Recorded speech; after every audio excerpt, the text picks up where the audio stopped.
보시면서 읽으세요. 자, 우리 같이 읽겠습니다. 이는 그리스도 안에서 아브라함의 복이 이방인에게 미치게 하고 또 우리로 하여금 믿음으로 말미암아 성령의 약속을 받게 하려 합니다. 형제들아, 사람의 예대로 말하노니 사람의 언약이라도 청하기에는 아무나 피하거나 더하거나 하지 못하였느니라. 이 약속들은 아브라함과 그 자손에게 말씀하신 것인데 여럿을 가리켜 그 자손들이라 하지 아니하시고 오직 하나를 가리켜 내 자손이라 하셨으니 곧 그리스도라. 아멘. 아빠는 다 읽을 수 있어. 훌륭했어. 아빠는 다 훌륭하셔서 다 읽을 수 있어. 벌써 읽으셨죠? 그럼. 자, 오늘 제목은 성경 전체를 관통하는 주제가 뭐예요? 성경 전체를 관통하는 주제가 있습니다. 뭡니까? 그렇죠. 성탄입니다. 오늘 갈라디아서 3장 14절에서 16절을 읽었습니다. 예수님께서 여러분들을 사랑하셔서 죽으시러 이 땅에 오셨습니다. 우리 같이 인사 좀 나누시겠어요? 시작! 예수님께서 시온이를 사랑하시고 그래서 죄를 구원하시기 위해서 이 땅에 죽으시러 오셨어요. 우리 원빈이를 사랑하셨어요. 우리 이기선 집사님, 은세준 교수님 사랑하셔서 이 땅에 죄를 용서하시기 위해서 죽으러 오신 거예요. 할렐루야. 자, 신구약 성경 전체는 조금 이번 달이 조금 딱딱할 수도 있어요. 근데 여러분이 다 아는 사실이기 때문에 신구약 전체 성경은 예수님에 대한 증언입니다. 구약도 그렇고 신약도 그래요. 요한복음 5장 39절에 뭐라고 했냐면 너희가 성경에서 영생을 얻는 줄 알고 성경을 열심히 연구하거니와 이 성경이 곧 내게 대하여 증언하는 것이라. 그러니까 유대인들이 성경을 성경 속에 영생이 있는 줄 알고 막 물론 성경 속에 있지만 연구를 많이 했다는 거예요. 그런데 이 성경은 예수님에 대해서 증언하는 것이에요. 조금 이따 이거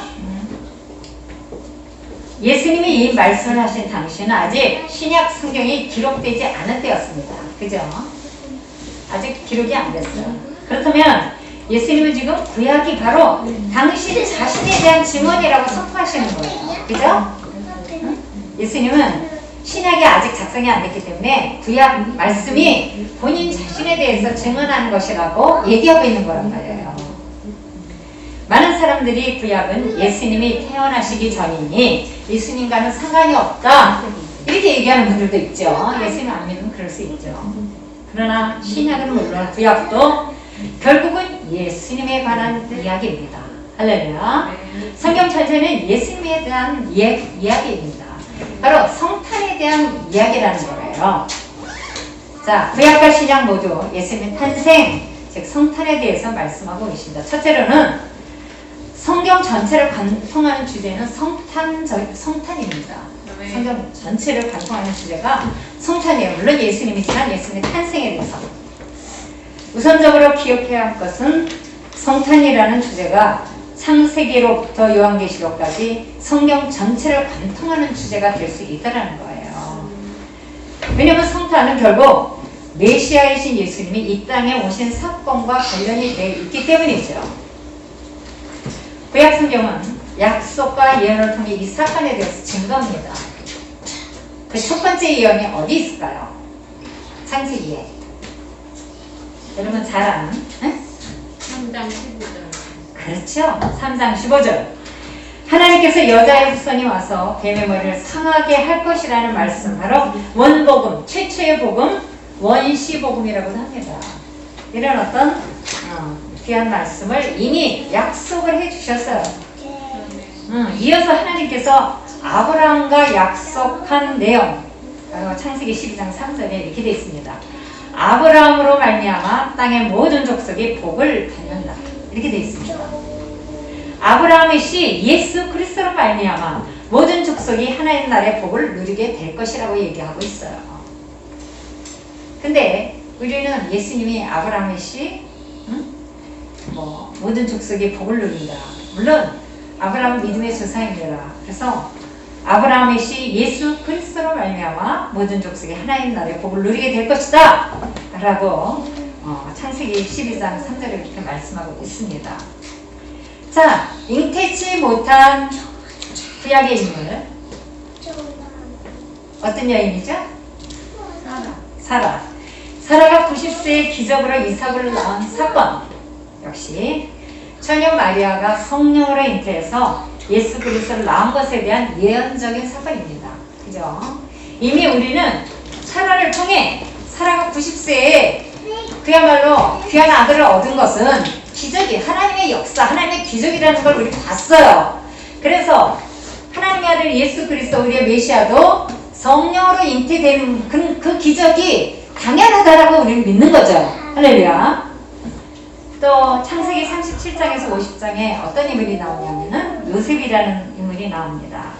장차 오신 메시아 예수 그리스도의 모형이고 예표입니다. 그리고 출애굽의 인물 여러분 잘 아는 모세. 응? 모세는 옛 언약의 중보자, 십계명 언약.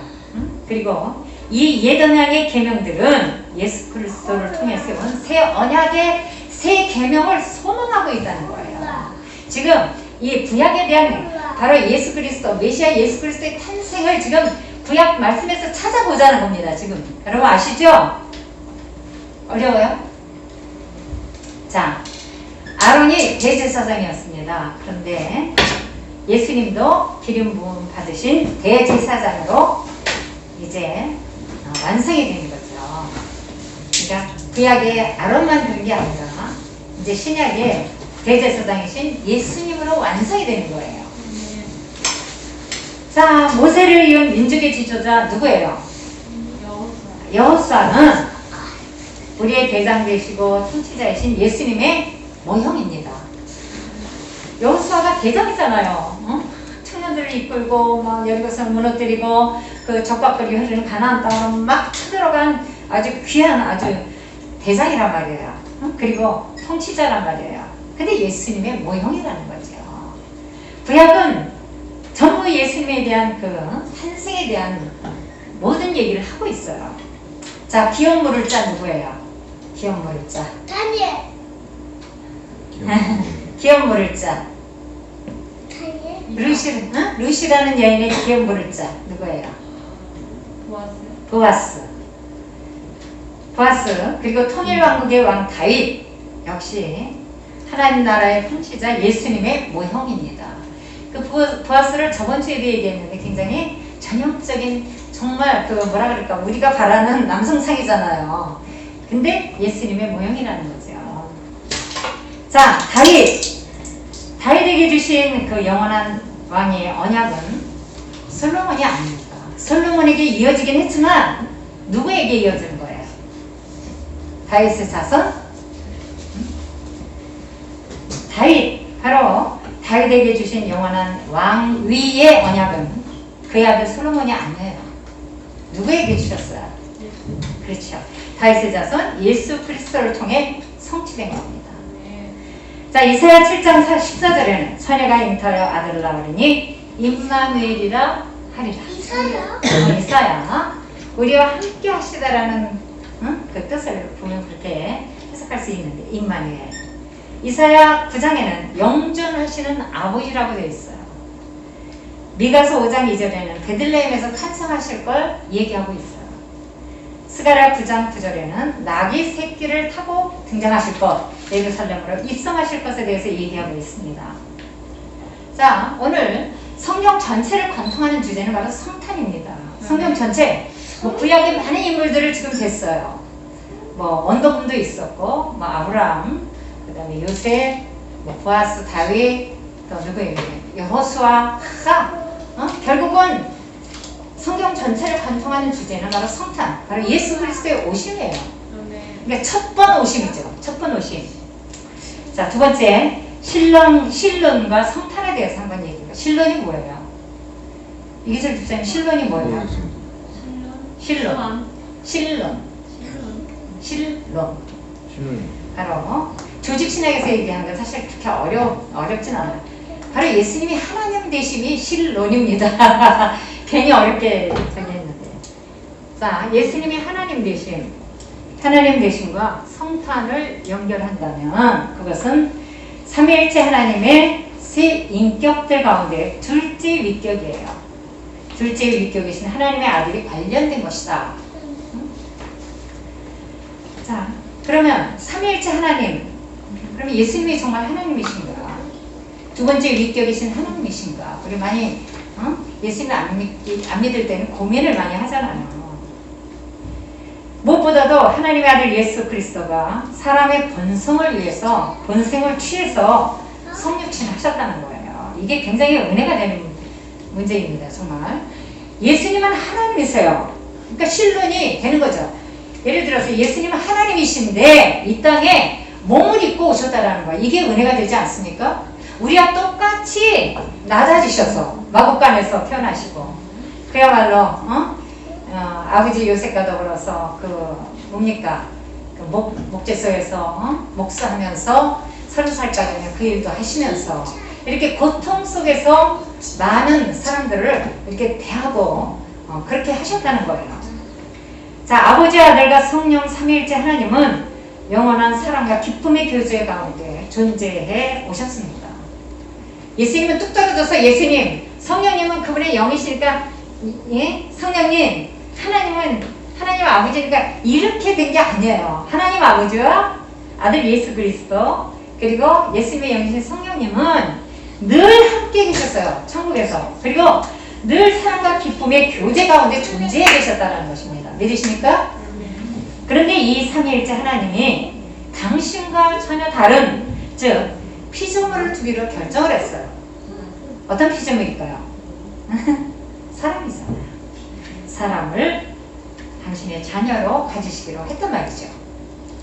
여러분 예를 들어서 동물 제가 요즘 이렇게 중국의 어떤 처녀가 음식 너무 잘하고 옷까지 만들어 그런 걸 이렇게 보거든요. 근데 그게 정말 그럴 수 있을 것 같아. 시골에서 사니까 굉장히 유명하더라고요. 그걸 보면서 자연의 법칙을 이렇게 농사 다 져, 논농사, 밭농사 다 짓더라고. 그러면서 할머니를 이렇게 섬기면서 이렇게 반찬도 맛있게, 중국 음식이 맛있잖아. 이것저것 다 해가지고 옷도 만들어. 그걸 보면서 저 사람들이 살아계신 하나님을 알면, 우리를 죄에서 구원하신 예수님을 알면 얼마나 좋을까 이런 생각을 하게 되는데, 여하튼 사람을, 피조물 중에 사람을 꼭 집어서 내 자녀로 만들겠다. 그리고 얘네들한테, 동물한테, 예를 들어서 동물할 때 하나님 나라의 완성을 위해서 개야, 멍멍아 해라. 그런다고 멍멍이가 하나님 나라의 완성을 위해서 일할까요? 못하고요. 못하지. 시온이가 하잖아. 그치? 키즈 세대, 우리 시온이가 키즈 세대 시온아, 이제 사하에 죽어가는 영혼들, 정말 예수님 모르고 지옥 달려가는 영혼들에게 예수님 전하지 않겠니? 이렇게 하나님께서는 명령을 주셨단 말이에요. 누구에게? 바로 사람에게. 사람이라는 피조물에게. 자녀들을 창조하시고 구속해서 영원한 영광에 들어가게 하시는 일에 하나님 아들의 성육신, 고난, 죽음이 필수가 되었다는 거예요. 예수님은 성육신 하셨습니다. 할렐루야. 그리고 고난을 받으셨습니다. 그리고 우리를 위해서 십자가에 죽으셨습니다. 3일 만에 부활하셨습니다. 이 모든 일을 성취하기 위해서 삼위일체 하나님의 세 위격은 영원한 언약을 맺으셨어요. 하나님, 예수님, 성령님이 영원한 언약을 맺으셨어요. 이걸 뭐라고 하냐? 구속 언약이라고 합니다. 조금 어려운 얘기 하는 거예요, 지금요. 구속 언약이라고 합니다. 아시겠죠? 사실 쉬운 거예요. 구원하시겠다 이거죠. 삼위일체 하나님의 그 창세전의 구속 언약을 통해서 영원한 하나님의 아들의 성탄, 성육신 한 것이 결정되었습니다. 여러분, 우리가 신론이 뭐야? 예수님이 하나님 대신 하나님과 예수님과 성령님이 위격이 다른 세 분이 작품을 만드셔서 이제 피조물을 만들고 하나님 나라의 완성을 위해서 얘들을 사용해야 되겠다. 그리고 일단은 얘네들 죄를 용서해야 되니까 아들을 십자가에 죽이시고 부활하게 하시고 죄를 용서하게 하셔야 되겠다. 이렇게 작정을 하셨다는 거야. 응? 하나님, 예수님, 성령이며. 세 번째, 인간론과 성탄이 굉장히 어려운 거를 저도 공부해가면서 했습니다. 인간론과 성탄에 대해서 한번 얘기를 해봐요. 예수 그리스도의 성탄이라는 주제가 인간론의 중심을 얘기하기는 쉽지 않습니다. 그러나 예수 그리스도가 인간의 본성을 취하시고 이 땅에 오시는 사건은 인간을 대표하는 대속적인 주님의 오심과 깊은 관계가 있어요. 자, 이 숙제가 있었는데 옛날에 신학교 들어갔는데 예수님이 성육신 하셔야 그러니까 되는 이유 그거에 대해서 숙제를 내주셨어요. 그 다음에 또 막 근데 잘 풀리더라고 어떻게 하다 보니까 그 다음에 예수님이 부활하셨다는 거를 논하라. 또 성육신 하는 것을 논하라. 뭐 이런 주제로 숙제가 있었습니다. 굉장히 어려운 건데 사실은 그거를 성령님이 잘 풀어서 A+ 맞았습니다. 자, 이제 예수님이 인간을 대표하는 사람으로 이 땅에 오셨다는 거예요. 그게 굉장히 중요한 거예요. 왜? 사람으로 오셔야 죽으시는 거죠. 사람이 죽지. 그러니까 흠없는 어린 양이 옛날에는 수없이 잡아서 이렇게 제물로 바쳐졌는데 그러면 수없는 그 흠없는 어린 양을 잡고 제물로 바칠 때는 정말 너무 많이 어려워요.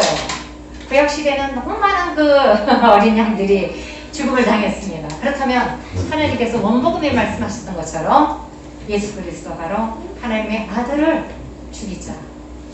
그래서 인간으로 일단은 죽이기 위해서 인간으로 보낸 거예요. 여러분 예수님을 죽이기 위해서 인간으로 보내신 겁니다. 얼마나 그게 하나님 아버지의 마음에서 굉장히 마음이 아프셨을 것 같아요. 예수님의 탄생은 인간 본연의 모습과 정체성이 어떠해야 하는가 관련해서 인간에게 참으로 진정한 모델이 되신 분이죠. 인간은 예수 그리스도가 우리에게 보여주신 것처럼 위로는 하나님을 마음과 뜻과 정성과 힘을 다하여 사랑하고 내 이웃을 내 몸과 같이 사랑하라 하신 정말 그런 사랑의 본을 우리에게 보여주셨던 거예요. 여러분 십자가는 어떤 사건입니까? 죽는 사건이었어요. 죽기까지 우리를 사랑하신 사건이에요. 하나님을 사랑하고 사랑했기 때문에 죽으신 거예요. 인간을 사랑했기 때문에 죽으신 거예요. 사랑의 모범을 보이신 것이 바로 예수님의 그런 모습입니다. 우리에게 있어서 정말 진정한 모델이 되시는 거죠. 우리는 예수 그리스도가 죽으실 때 이미 죽었어요. 그리고 부활하실 때 우리 부활했습니다. 승천해서 예수님이 하나님 나라에 계시기 때문에 우리도 영원히 하나님 보좌 우편에 앉아서 예수 그리스도와 함께 영원히 우리가 다스리고 있는 거죠. 통치하는 겁니다. 예수님 때문에 왕같은 제사장으로 또 하나님과 함께 영원히 먹고 마시는 교제와 친교의 삶을 누리고 있는 거죠. 여러분 보이지 않죠?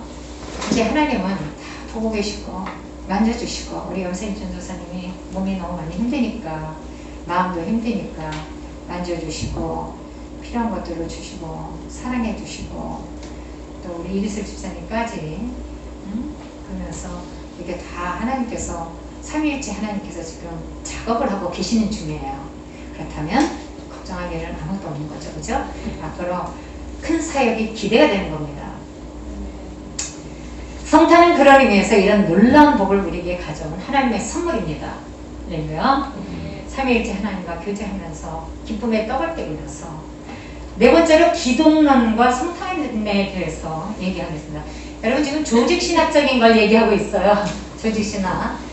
사실 이 조직신학이라는 것도 사람이 만들어 놓은 거 아닙니까? 그죠? 하나님께서 야 이제 조직신학이라고 얘기해라 그런 적 없어요. 근데 사람들이 만들어 놓은 거예요.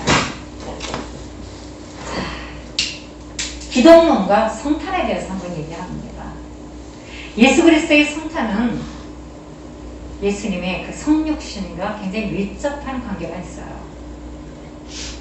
성육신을 하겠다는 결정에 있어서 예수님은 스스로 아버지의 뜻에 순종하기로 결단했습니다. 근데 우리가 예수님이 하나님 아버지의 뜻에 순종하겠다는 결단이 있었던 것처럼 옷 입어야 되겠다. 그런 것처럼 추워서 안 돼. 감기 걸려. 그런 것처럼 예수님이 결단을 내리시면서 순종하셨다면 우리도 결단을 내려서 순종해야 되는 거죠. 할렐루야. 아멘. 지금 살짝 좀 그러니까 제가 거기 가서 이따가 결론에 얘기할 건데 지금 얘기할게요. 여러분 김하나 선교사님 최발 선교사님 사모님입니다. 근데 되게 마르시고 예쁘시더라고요. 근데 저는 살짝 놀란 게 있었어요. 목회자들이 예쁜 척을 한다는 거야. 깜짝 놀랐습니다. 예쁜 척을 한대. 예쁜 척 한 게 아니라 예뻐요. 진짜 예뻐. 좀 그렇게 날씬하고 예뻤으면 좋겠더라고. 응? 우리가 선교사님들을 좀 존경해야 될 것 같다는 생각이 들었어요. 왜냐하면 이 김하나 선교사님과 10년간 거기 남편하고 터키에 가서 고생하고 왔잖아요. 그러면 지금 현재 난민에 대해서 강의를 하셨는데 난민에 안 가봤을 수도 있어요. 근데 뭐 제대로 알지도 못하면서 근데 너무 이게 무슨 질투하나 싶은 생각도 들고 아주 날씬하고 얼굴도 이쁘고 몸매도 이쁘더라고. 그 목회자들이 요즘 갈 수 없는 형편일 수도 있어요. 그죠? 강의하고 다니시느라고 못 갈 수도 있는데 잘 모르면서 현장감이 없다는 거예요. 특히 여자 목사님들이 그러더라고. 그렇습니다. 우리 난민 사역에 대해서 이제 우리 김하나 선교사님 얘기했는데